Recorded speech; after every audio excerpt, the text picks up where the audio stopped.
Good evening, and thank you for joining me tonight for a telephone town hall. I speak to you as state budget negotiations are ongoing and the June 30th statutory deadline to finalize that budget quickly approaches. However, I want to discuss issues that in many respects are much bigger than the state budget. Issues that, if not corrected, could severely compromise the future of more than just our Commonwealth's fiscal position. Our government's ability to function effectively, to grow, prosper, and protect taxpayers, to reform our education system, to create more high-paying jobs, to boost economic competitiveness, and to bring more opportunity here, all rests on how we elect our leaders in this Commonwealth.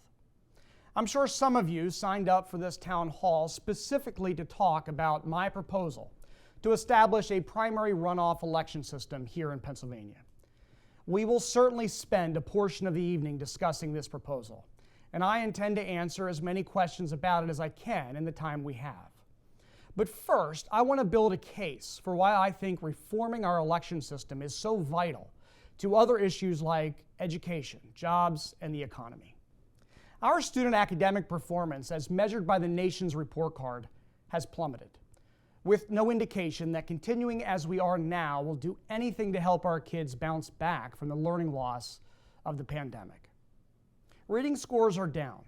Only 34% of Pennsylvania fourth graders are proficient in reading.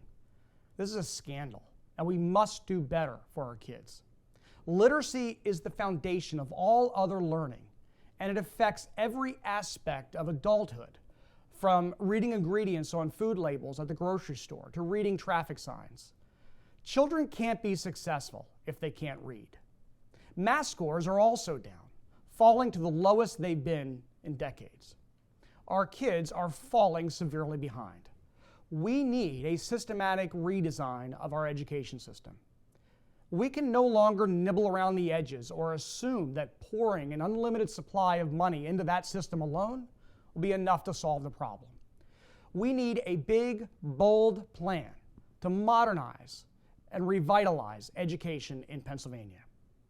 The laws that currently dictate everything from curriculum to school safety to testing are compiled in a 982-page document called the 1949 Public School Code. So the hundreds and hundreds of requirements, guidelines, and mandates that we impose on Pennsylvania school districts today all started with a law passed almost 75 years ago. But the needs of students, teachers, school administrators, and parents have changed dramatically in the last 7 decades. So we need a school system that's flexible and able to change with them. So my question to you is, if we could completely throw out that 982-page school code and build an entirely new system from the ground up in 2023, what would that system look like? Should we teach more personal finance courses? Should we focus more on skilled trades, career and technical education, and other life-ready skills? Should we change, alter the school calendar? Should we reconsider the number of school districts, 500 statewide? I invite your feedback. In fact, I invite you to go to senatorahmet.com and submit your feedback there or here on the call tonight. We have major challenges we need to confront right here in Pennsylvania, from tax reform to aging infrastructure to crime and public safety to inflation. But if we're not educating our children well, they won't be able to be employed to their full potential. And if they can't get good, high-paying jobs, then they will rely more and more on government programs and safety nets, or they'll end up in the prison system. Either way, taxpayers will cover the costs of a generation of poorly educated children. And finally, we can't solve any of these issues if we continue to nominate candidates for office who are not serious, who are not willing, and who are not capable to take these issues on, to solve problems and get results for the people of Pennsylvania. Currently, we have a plurality system in our primary elections where the candidates with the most votes automatically wins even if they only received a small percentage of the vote. This process tends to encourage large fields of candidates to emerge, which is healthy. However, this process also often leads to nominees from both parties who only appeal to a very small percentage of voters. Those candidates are then able to advance to the general election, even after they've been opposed by a majority of the voters in their own party. Some cases overwhelmingly so. This is not healthy.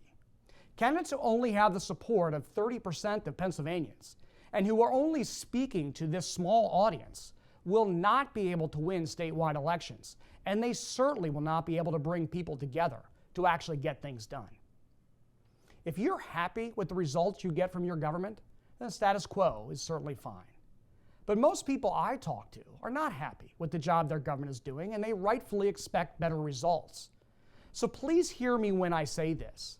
We will not get better results if we continue to use an election system that allows our parties to nominate inept candidates who are unable or unwilling to work collaboratively to solve problems for the people of Pennsylvania. Citizens benefit when elected officials are more broadly supported and demonstrate an ability to build coalitions to solve problems. I believe we should change our system to require candidates in a primary election to earn at least 50% of the vote before they're declared the winner. I've sponsored legislation to do this by requiring our state to adopt a primary runoff election system. In Pennsylvania's current primary election system, candidates from the same political party compete against each other to win the party's nomination. Whoever wins the most votes in the primary goes on to compete against the nominee from the opposing party in the November general election. But under a primary runoff election system, candidates are required to win the support of a majority of their party's voters before they can be declared the winner of the primary election and then move on to compete in the November general election. If no candidate earns at least 50% of the vote, then a second or runoff election is held between the top two vote getters. The candidates with the most votes in the runoff then moves on to compete in the November general election. This system would ensure party consensus, good government, and prevent voters from feeling left out. But I also recognize that it's not perfect. Just as with any other election integrity reform, like voter ID or signature verification, creating a primary runoff election system in Pennsylvania would have an additional cost and create extra steps in this process. But I think the costs are absolutely worth it if the result is better candidates and more effective government. And again, are you happy with your state government? Are you happy with the results that lawmakers have produced for you? Is the system working for you? I guess as for many of you, the answer is no. So if you want better results, we need better candidates. And if we want better candidates, then we need a system that's designed to help better candidates win. We need a system that's designed to empower you, Pennsylvania voters, to have your voice heard. A primary runoff election system will give you, the voters, the power to elect better candidates that represent you well and actually get things done. Our ability to solve any problem, from education reform to state budget negotiations to inflation, rests on our ability to elect good leaders.